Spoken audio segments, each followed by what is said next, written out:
morning po sa inyong lahat. Morning! Ang pangalan ko, kilala po ako sa pangalang Yuri Mesa Grande, all the way from the city of General Santos. Familiar po ba sa lugar ng Pacman? Yeah! Ang real name ko po, Chudosio Mesa Grande Jr. Sabi ng friend ko, pangalan palang karumal-dumal na raw. So, paano ako na-involve sa global? 2009. 4 years ago ho. Yuri! Ayan po yung itsura ko. Mataas ang buhok, maraming tato. Kung ako siguro yung mag-i-introduce ng negosyo at sasabihin sa akin, ano bang negosyo mo? Shabu?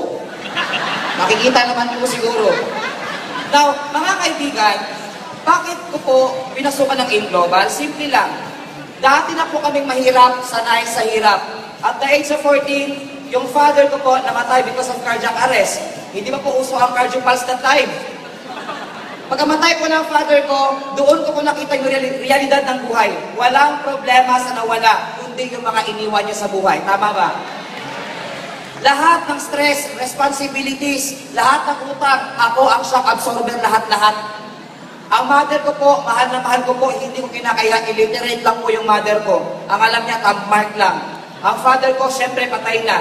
Ang dalawa kong kapatid na mas nakakatanda sa akin, hindi mo na pwedeng asahan pa. Why?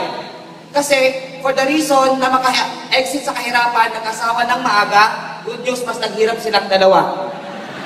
So sabi ko that time, ladies and gentlemen, kung yun ang papupuntahan ko, huwag muna. The same mo sa inyo, nangarap din, kaso nga lang, paano? Each and every day, I keep on praying. Lord, pag nabigay mo sa akin ang opportunity, pag eto na-meet ko, hindi ko ito makakawalan. Pagkatapos, seseryosohin ko.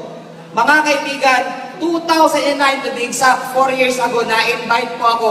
Habang nagbebenta ako sa sidewalk, binibenta ko po trapo, familiar po with doormat.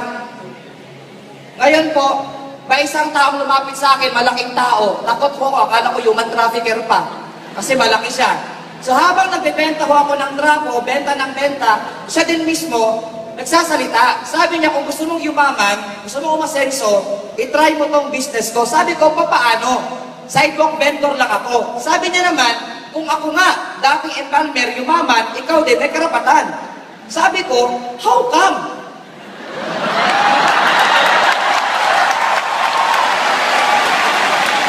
Guys, imagine, sino bang hindi pa-challenge? Sidewalk vendor, pwede daw yumaman. Eh, mas mataas yung level ko sa embalmer, tama ba? Pero, to be brutal honesty ho, talagang dudang-duda po talaga ako. Bakit? Paano ang embalmer yayaman? Para mawala yung duda ko, tinignan ko po siya sa likod. Embalmer nga. Yun po yung itsura niya talaga. Nakitang-kita ko 4 years ago. Now, fast forward, June of 2009, nag-join ako sa InGlobal, wala akong alam.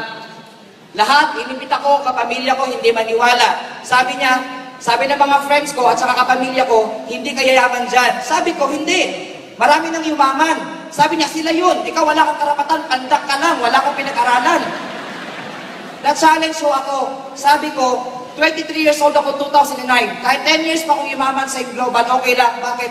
23 years ako mahirap sa squatter, na kaya ko nga, yung 10 years pa kaya. Guys, ang puhunan ko lang, yung lakas ng loob. Sabi ko, for the Lord is my shepherd, I shall not fear.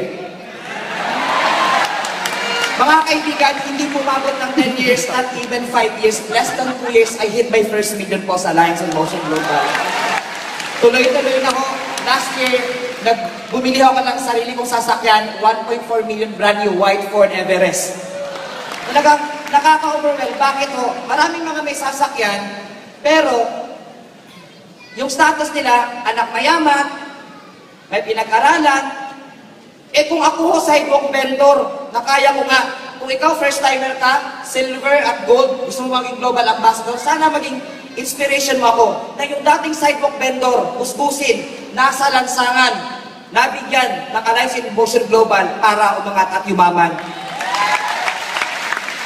Mga kaibigan, at the age 14 hanggang ngayon, ang dami ko mong sinacrifice. Yung crush before, hindi ko pa yung pinapatulan. Bakit? Kailangan ko magtrabaho. At the age of 14 hanggang ngayon, wala pa rin po akong girlfriend.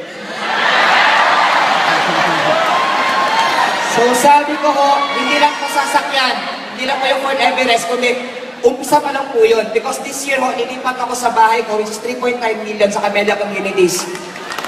Yan po yung pinaka-goal ko this year.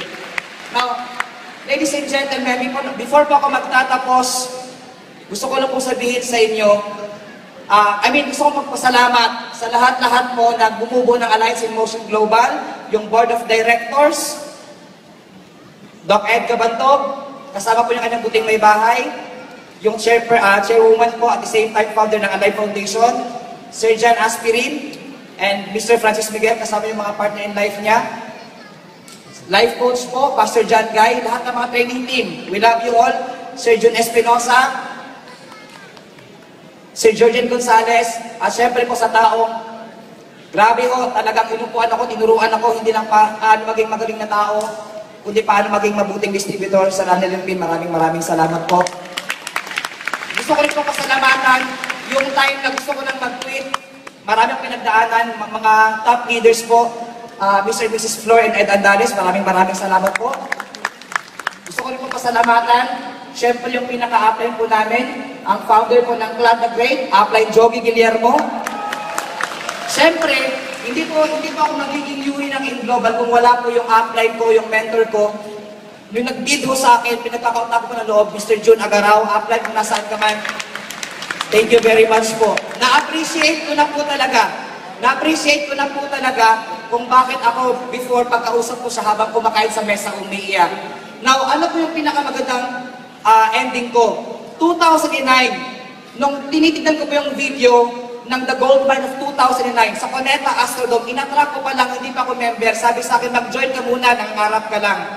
2009, sabi ko, pupunta ako ng Cuneta Astrodome. Right here, right now, tubig sa Cuneta Astrodome talaga ang napuntahan ko.